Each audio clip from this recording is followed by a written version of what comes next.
Hello everyone and welcome to the Switch into Plan B podcast. I'm Jumbo. And I'm Robin. And in this one, we are going to look at Fernando Alonso's career and possibly what the future holds for the Spaniard. Tires are okay for Plan B. Okay, so seeing as it is the Spanish Grand Prix this weekend, I thought this would be quite a good time to look back at Fernando Alonso's career and just see what he's done and possibly what the future holds for him going forward. Is he going to race next year? We don't know at this point. There are rumours swirling around. But I thought, seeing as it is an Alonso episode, we should test everyone's Alonso knowledge. Mm-hmm. So I've made a little quiz. You seem absolutely thrilled about this, Robin. Yeah, because I don't know. So I have to admit, some of these are quite difficult to get. Unless you're like the world's biggest Alonso fan, I think I'll be amazed if anyone gets 100% basically. I don't think I'd get this for any driver, the questions that you've put up. I don't think I would either. So we'll start with an easier one and then they'll get harder as we go through. Yeah. You ready? Mm-hmm. Okay. Question 1. How old is Alonso? Oh, 40 or maybe 41. He is 40. Yeah. He's going to be 41 this in year. July. Yeah. I think for the Hungarian Grand Prix. I think it's the Friday of the Hungarian Grand Prix. He turns 41. Oh, nice. But yeah, 1 out of 1. Yeah. All right. How many world championships has Alonso won? So driver's titles. 2. Correct. 2 out of 2. When was Fernando Alonso's first ever Grand Prix? So we're looking for a year and possibly a bonus point for the actual country or track. 2001. Oh, that's good, yeah. No idea. Give it a guess. You might as well give it a guess. 2001, what Grand Prix? Australia? Yes, bang on. 3 out of 3. Well, this is more than I thought I was going to get. You got 4 points so far. You're doing very well. To be honest, I don't think I would have got that. No?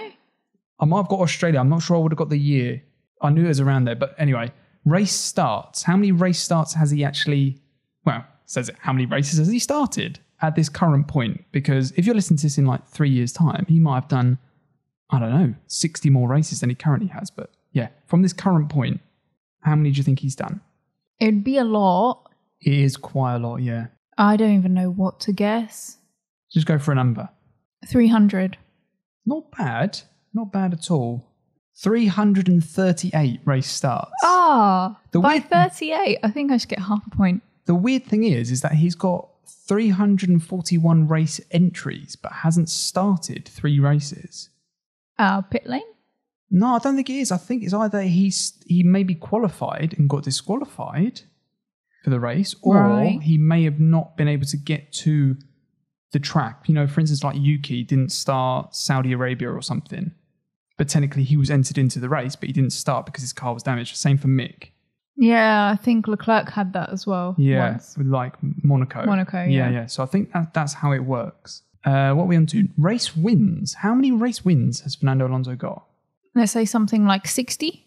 Oh, that's a bit ambitious. Was it? Do you want to try again? 40. Close. 32. 32. That's so about a tenth of the races he enters, he wins. Oh, right. Okay. Which isn't too bad. It's not too bad. No. When was his last race win? Oh, where was he before Alpine? McLaren. When he was at McLaren? No, it wasn't. He didn't win at McLaren? No, it's been a long time. Was that when McLaren was rubbish? Yes. We'll get onto that later on. So, when he was champion then, I guess? No, not that far back. No? Okay. Let's say 2018? No, he was still McLaren then. Oh, then it might... I don't know. The history of Alonso's confused you. 2015? Close. 2013. That's not even close. Yeah, it's 2015. It's 2 years. Okay. The Spanish Grand Prix of 2013 was his last win in a Ferrari as well. Oh, so it could be Alpine to win next weekend. Not sure. No. Ferrari might win again though. Yeah. How many podiums has Fernando got? He got 1 this year. Last year? Yeah, Qatar. Is that the Ooredoo? Ooredoo, wasn't it? That was a great name. Yeah. Yeah, I have no idea how many podiums. So he's won 32 races. Yeah. Let's just add like another 10 podiums to that. So let's say like 42. Well off. 98 podiums. Oh my goodness. Fernando Alonso is a podium machine. Is he? Yeah.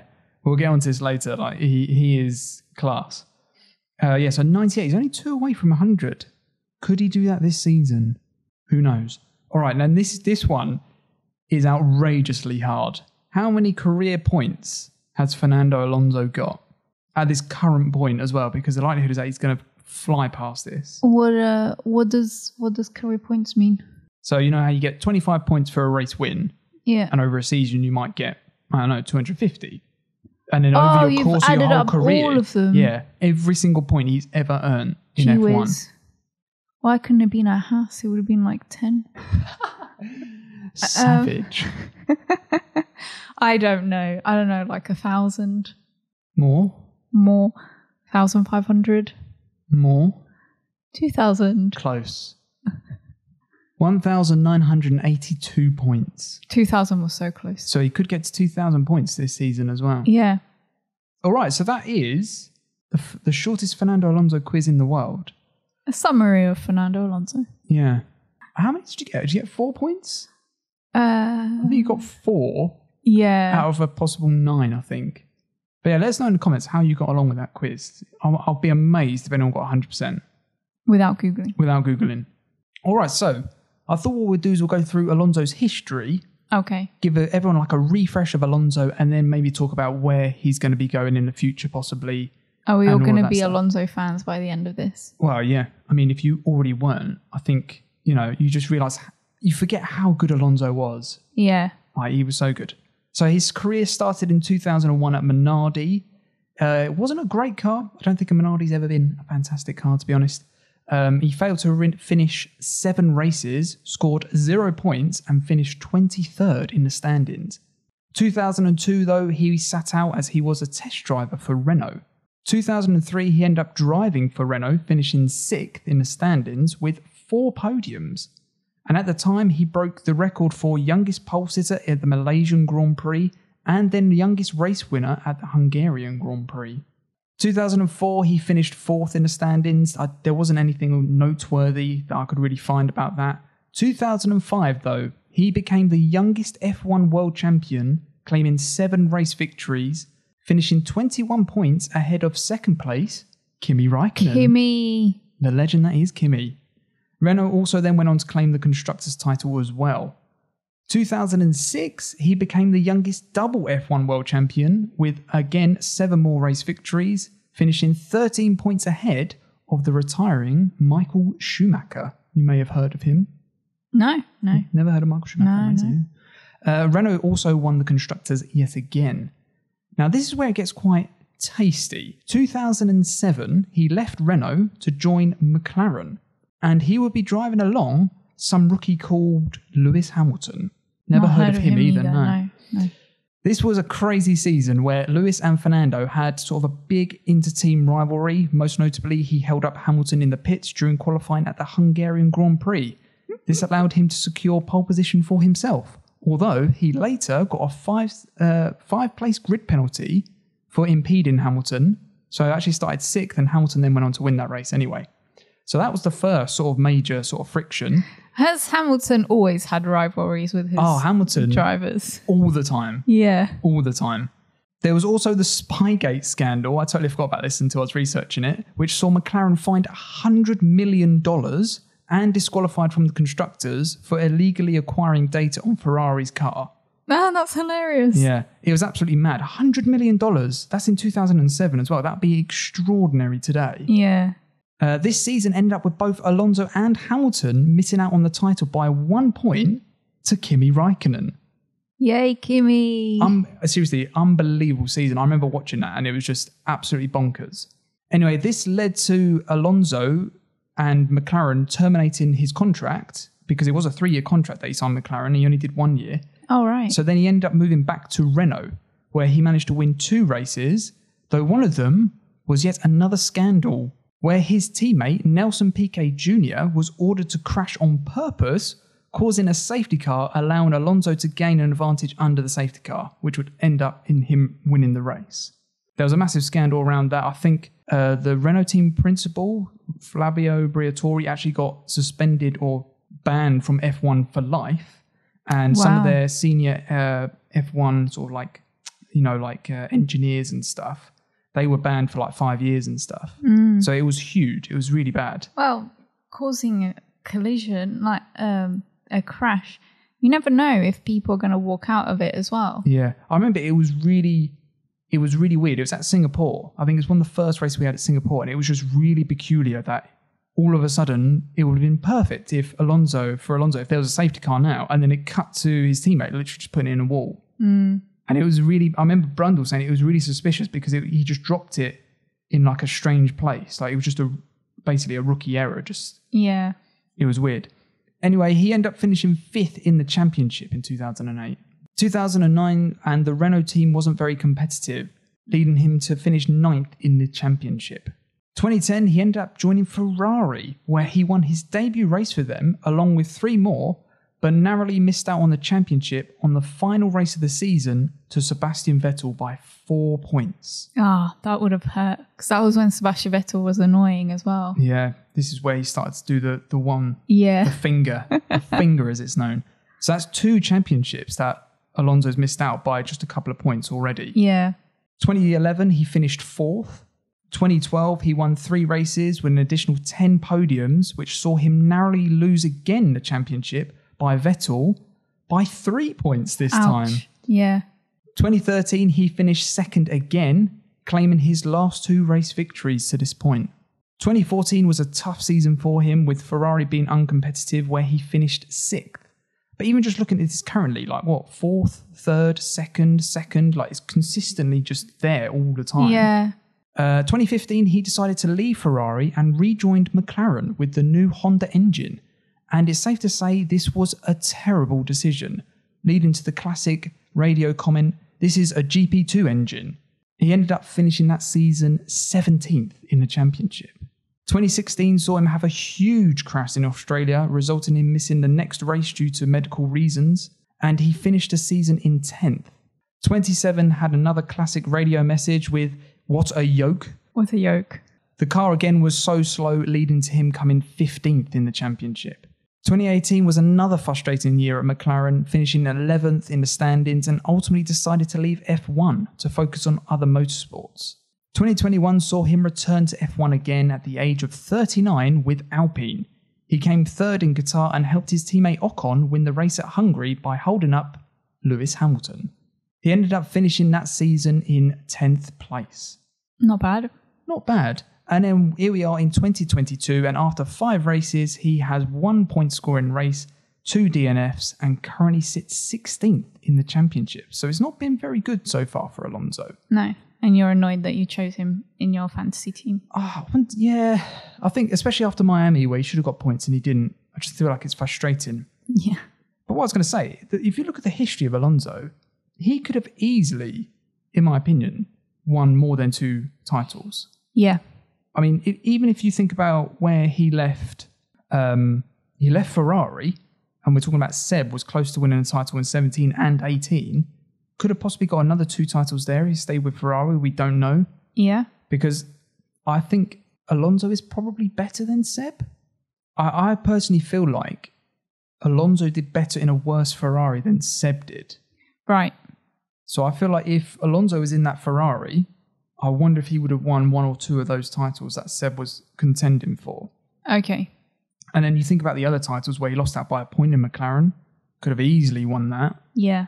And then the other 2 where he was behind Seb by like 3 and 4 points. You know, it sounds stupid. In theory, he could have possibly won 7 world titles if he played his cards right. That is crazy. And I don't think that's unjust either. As I say, we're looking through the stats. He was constantly coming like 2nd, 3rd, 4th for multiple years. It's only really where he left to go to McLaren that he seemed well off the pace. Yeah. Also, just looking at his cars that he drove, from a designer's point of view, what do you think of these cars? So this is the Minardi that he drove in his first rookie season. That one's okay. It's quite nice. Black and white. Yeah. Very simple. Makes his helmet design stand out loads. Yeah, it looks good. I quite like that. I agree with that. I think that's quite nice. Then on to 2005-2006 Renault, the Team Spirit, or the Mild 7, depending if it was allowed it or not. What do you think of this? This is quite iconic for me because this is title-winning car. So I immediately go, this is cool because he won championships in it. Right, yeah. No, I don't like it. What about the little daisy at the front? Daisy's cute, yeah. But the blue and the yellow, you're not feeling it? No. I see. I quite like this. Again, though, I think that if he didn't win titles, I'm not sure how I would feel about it. Yeah. But because he won titles, I'm like, this is cool. Yeah, I understand. That one's good. I like it. The Chrome Vodafone McLaren, that is just cool, isn't it? Yeah. That is so good. And then we move on to probably one of the uglier cars that he's driven, that ING Renault. Was that, I think it's 2008 when he went back to Renault. That is shocking. That is shocking. Really bad. Like, I don't even know where to start with that. No, let's not. Let's just quickly move on from that. Then first Ferrari in 2010. I think that's actually quite nice. Yeah. I'm not sure about this. There's a barcode. Yeah, so that's actually Marlboro, the cigarettes. Oh, okay. So when you're moving fast, it actually looks like it. That was the whole point of it, is that it looks like it, but it doesn't actually say it. Right, okay. Because obviously you weren't allowed alcohol or cigarettes or anything like that, but technically they were still they were a bit sneaky. Right. Yeah. That's what the whole Mission Win Out thing is. It's actually the same sort of thing. Right, okay. But except they made it green on like last year's car. Yeah. So that was that Ferrari. Then very controversial, the 2012 step-nose Ferrari. That is awful. Yeah, not nice. That is terrible. And then it doesn't get much better. 2014, not much better. The cars were just weird at this time. Yeah. But look how small it is, though. They're tiny compared to now, aren't they? Yeah, They're really diddy. And then McLaren Honda. Nice. You like this? Yeah. Do you? Yeah. What do you like about this one? I don't know. It's actually a really dark grey, and then you've got like the red McLaren accents on it, almost reddy orange sort of colour. Yeah, it looks very red. I mean, it doesn't look McLaren to me, but I think it looks quite nice. It's a little bit, it's like it's in the sort of transition period from the Chrome Vodafone to kind of the Papaya sort of thing that we're going towards. Right, yeah. And then obviously that's the huge crash at Australia. I genuinely don't know how he survived that. Yeah, because there's no halo anything, yeah. And if you see that there's other, like the video and stuff where he's like crawling out the car as well. Yeah. It is insane. Like that picture's absolutely mental. Like he's basically... Like if I was in one of those, I don't think I'd get back in. Yeah. But they're crazy F1 drivers. They're absolutely crazy. Are, yeah. And then this is the final one currently. Anyway, that's his, when he was at McLaren, final season McLaren, the Papaya. I quite like the blue bit at the back. Yeah, so this is when they first... I think it's like a fin. Yeah, it is. They call it like a shark fin. Yeah. But it's very plain compared to the McLarens now. It's literally orange. Like the whole thing's just orange. Yeah. And then obviously we've got the Alpine, which I actually really liked from last year. I think that was a nice car. Last year, yes. This year, no. No. We won't talk about this year again. No. Which one of those is your favourite, though? If you had to choose one of those iconic sort of Fernando... Vodafone. liveries. I know he probably didn't do well in this one, did he? No, not really. Because it was a rubbish car, but... No, he did. He came second or third in the championship. Oh, okay. That's when him and Lewis were going at it. That was Lewis's first year. Yeah. Okay. Yeah, no, that one. But I assume that brings back bad memories for Fernando, because there was a lot of teams sort of into rivalry and stuff like that. It's in the past, though. It's so long ago. That is such a cool car, though. I'm looking at that now going, that is so cool. I wish they would bring back that chrome paint. I think that really stands out. Yeah, but I think it would be more Mercedes nowadays. So you'd go with that 2007 Vodafone as the best livery design, you think, out of Fernando's? Yeah, what do you think? I would probably agree with that, I think. The only things that I possibly would put the championship winning Renaults on par with it. Yeah, I don't like the Renaults at all. Sometimes I feel like a livery design, it means more what actually they did in that car than actually the way it looks. No, I understand that. Looking at going forward with Fernando, what does the rest of the season look like? Can you see him bouncing back? Do you think he's sort of just struggling to adapt to the new regulations, or do you think maybe his pace is starting to go a little bit? No, I think he's been quite unlucky this year so far. Yeah, 2 DNFs. And I don't think that that's because of his driving. I mean, I think he's a really good driver. If he was in a better car, I think he'd be doing better. I'm not sure if he'll be getting race wins or podiums, but... Well, let's say he was in that Red Bull instead of Sergio Perez. Yeah. Do you think he'll be pushing Max? Yeah. Yeah, I agree. Because in my head, I think Alonso is probably in the top 5 or 6 drivers on the grid for me still to this day. Yeah. Because I think I would have Max and Lewis up there, Charles up there, Yeah. Alonso, and then probably Lando and George are in that conversation for me as well. Mm-hmm. I think if you put any of those 6 in a good car, I think they're going to give you race wins all the time. Yeah. So, yeah, I agree. I don't think he's lost his pace. He was a bit reckless in Miami, though, I feel. Got a couple of penalties. Yeah, I think it was more frustration. I can understand that. He's had a difficult start to the season. He's on like 2 points and or also, something. like, I think a lot of them, I think the same with Max, some of the stuff that he's been doing, they seem frustrated that the cars aren't doing as well as they should be, probably. Yeah. We do have to remember those new regulations. They are going to be sort of feeling out process and stuff like that. Yeah, but when it matters for a championship and when, you know, every race counts. Yeah.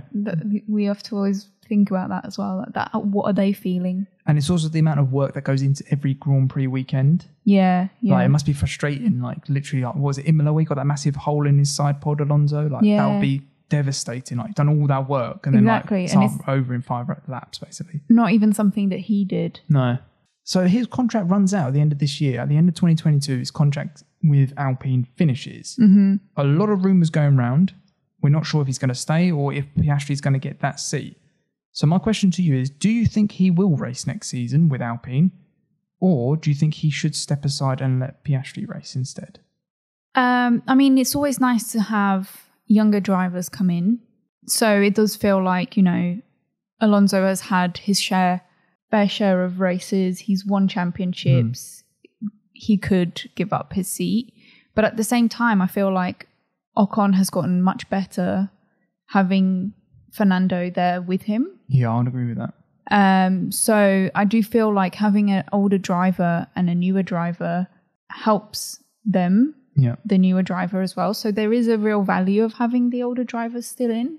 I think personally, age shouldn't matter, especially in motorsport. As long as you're fit and you're healthy and you can do the races, if you've got pace, it doesn't matter. And as we said, I think Alonso, for me, is still in that category of about top 5, top 6 drivers on the grid. Yeah. So technically, is Piastri going to be able to beat Alonso in that car?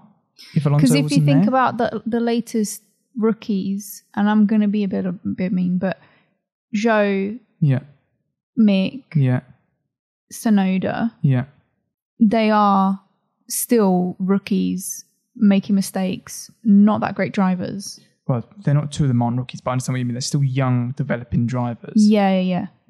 And I kind of feel like, I don't know, they might have done well in F2, but I do feel like it might be quite a big step to F1. I don't know. Yeah, I think this is a really difficult one because I'd love to see Piastri in an F1 car because I think he's got to be one of my drivers that I think could actually do very well in F1. Yeah.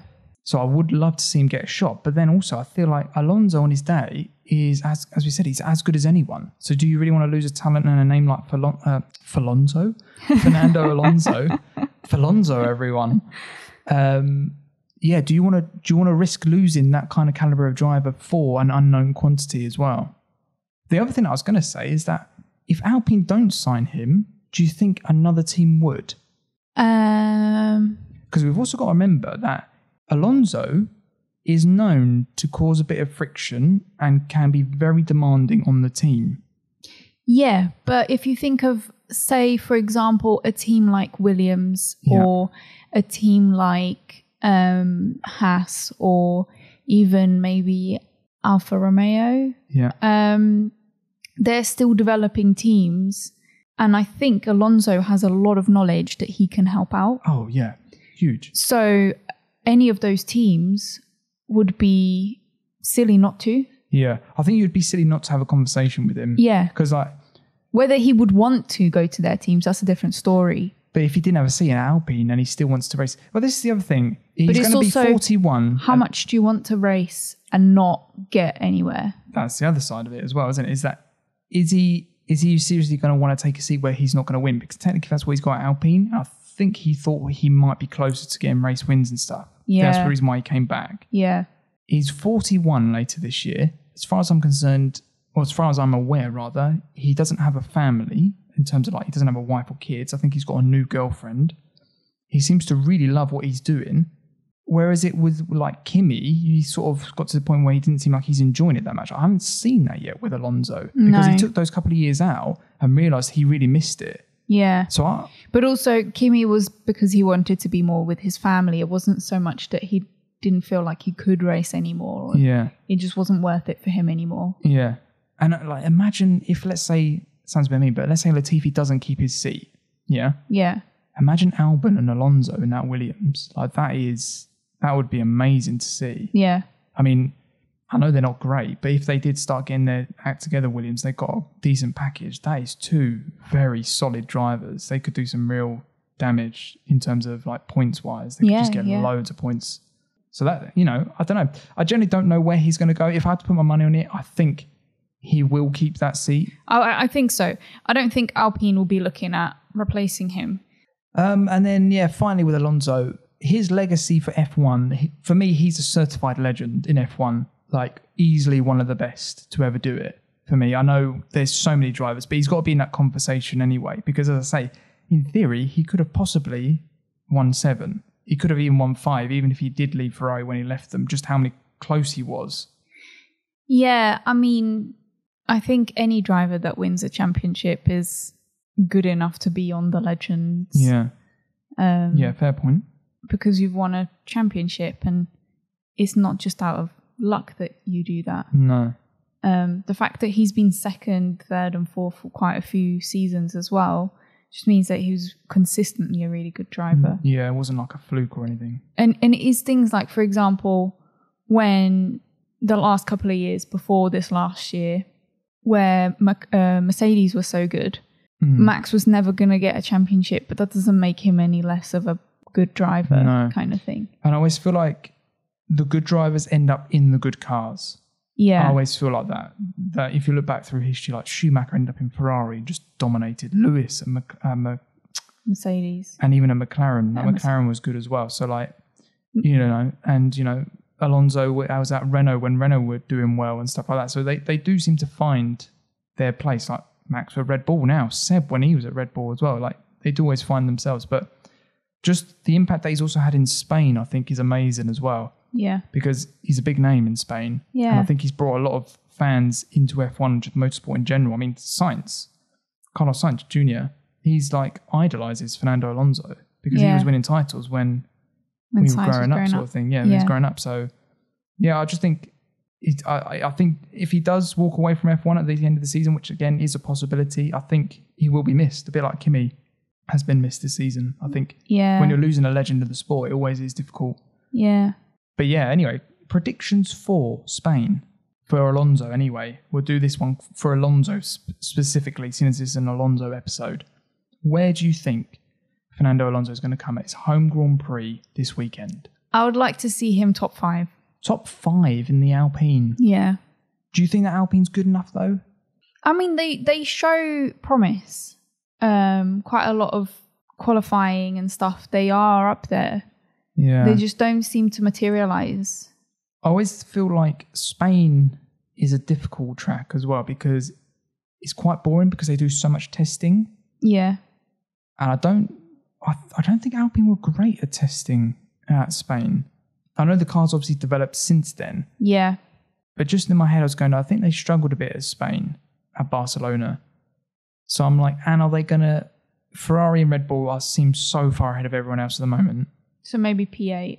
Well, you said P5. You can go P5. I'm going to go P5. But in my head, I'm going, you then got the Mercedes, who I think I probably are ahead of the midfield. It's crazy that we say Mercedes in midfield. I still think that's weird to say, but I would say so that's 5 and 6. I'm going to go Alonso 9th, I think. Okay. I think he's going to qualify 15th. Oh, goodness. Bless him. I think he's going to have race. I think he's going to have a good race. I just think he's going to have a tough qualifying. Tough as in like a lot of work to do from P15 to P9. Yeah, but midfield is tight though, isn't it? It's really close. Yeah. So yeah, I'm going to go for Fernando P9 in the race, I think. All right, on to winner, loser, surprise of the Spanish Grand Prix. I feel like this needs like its own little jingle or something. We'll work on that. Okay, winner. Who is going to win the Spanish Grand Prix in this 2022 season, Robin? Who's going to do it? Sainz. Carlos Sainz, home Grand Prix winner. I would love to see that. It would be his first race win. That would be amazing. At home. Sadly, as much as I'd like to see that, I'm going to go with, really boring, I think Max is going to do it. Boo. That Red Bull looks good. And I just think that they do testing all the time at Barcelona. They know it like the back of their hand. If that Ferrari brings some upgrades, it is better in the slower corners, so that last chicane, it might get a good run out. But that Red Bull is so fast on the straights, and you've got 2 DRS straights. I just think that Ferrari have got no chance, really. Yeah. So I'm going to go with Max. Okay, who is going to be the loser? I don't know. I just feel like I pick on them all the time. You're going to say Checo again? No, I wasn't going to say Checo. That's one of your easy ones. Or Bottas. Or Bottas. Bottas done well this season. Bottas has done well. So I wasn't going to say Bottas. All right, so whilst you're thinking about it, because I can see your little brain trying to think of who's going to be the loser, I'm going to go for another team because I quite enjoyed that last time. But I'm going to go with Mercedes. I've just got a feeling that it's just going to get even worse. It's got to get worse before it gets better for them. So I'm going to go, they're going to be the loser, but I think they're going to get a double DNF. I think it's going to be so bad for them.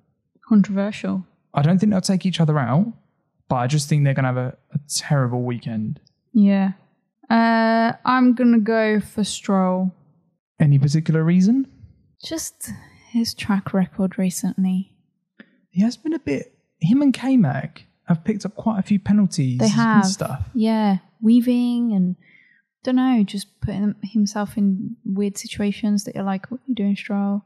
So I think he's going to be a bit careless this weekend and just probably finish last or not finish. Okay.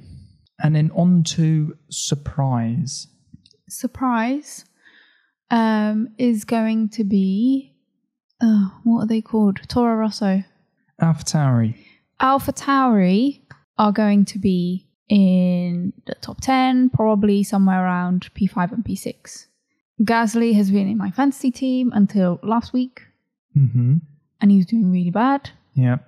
And now then I swapped him, and I reckon he's going to start doing really well. Well, it's funny you mentioned Gasly because that's who I was going to go with. We haven't had a Gasly P4 this season so far. We haven't. And I was thinking we're probably due one. We are. And I'm going to go with Pierre Gasly getting P4 in the Spanish Grand Prix. Mm. I think we're very optimistic with our predictions, as we always are. But sometimes we are very good with them. Like last race, we got quite good predictions right. I always forget what I predict. Yeah, I say that. I know I got the McLaren loser one right. Yeah. The surprise was Alonso would get points, and he was blooming close, and then he got penalties. Come on, Fernando. I always predict that Sainz is going to win, and he never does. Maybe if you don't, bit of reverse psychology. If you go, he's not going to win. And well, he might that's win. what I did last week, and I said that Leclerc was going to win, and neither won. No, Max won. All right, so I haven't changed my fantasy team.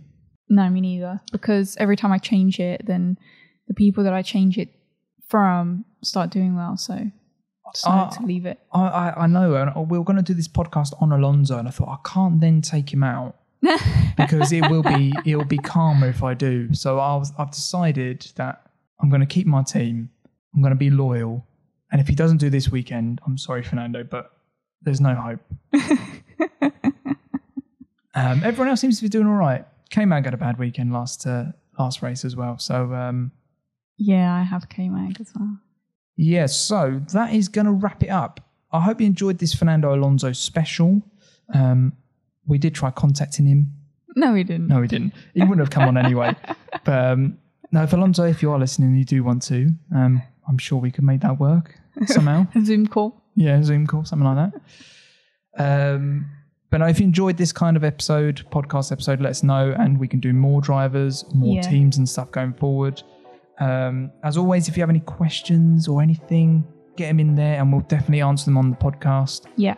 We say this every week, but no one seems to leave us questions, sadly, so we never have questions to answer. So if you do have one, let us know. It could be random and we'll get it in the podcast. Hopefully about F1. Yeah.